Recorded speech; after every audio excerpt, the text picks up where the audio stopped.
On the nuclear discussions, I spoke earlier with Reza Marashi. He's a research director at the National Iranian American Council. After nearly 5 hours of talks in Switzerland on Monday, I asked Reza for his sense on where we are at this point.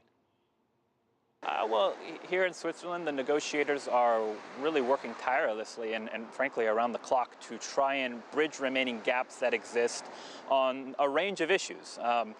To hear them say it, tremendous progress has been made, but there still are a few outstanding issues that they're trying to resolve in order to get a political framework agreement done that can provide the political space and political momentum that they need to finish off the negotiations from the end of March into June.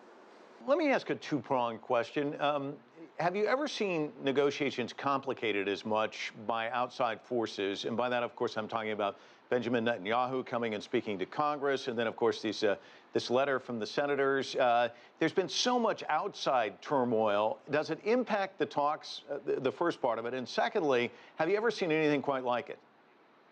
Well, I think that certainly the outside noise can impact the talks. To hear negotiators from the P5+1 tell it, Iranian negotiators both yesterday and today have brought up the letter that 47 Republican senators sent to Iranian leaders. So it is very problematic. It hurts. It does not help.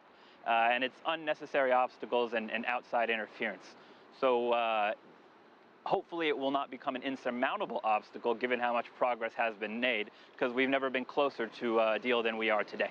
Could the Republicans in Congress actually prevent a deal?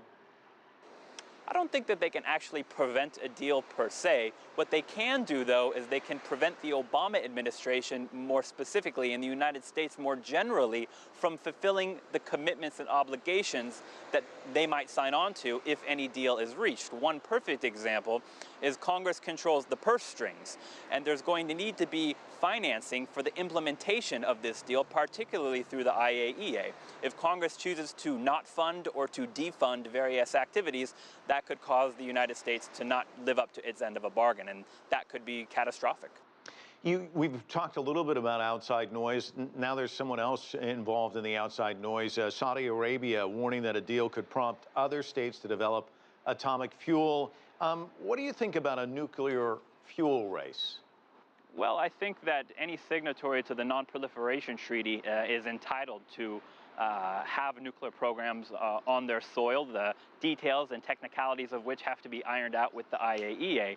But I think that perhaps it's a bit overblown, because Israel has nuclear weapons. It has for decades now, and it hasn't caused any kind of arms race, nuclear or otherwise, in the Middle East. So I think it's a bit of a talking point and a bit of a bluster from Iran's regional adversaries at a time when Iran is negotiating with the United States and the international community more generally to end this unnecessary crisis.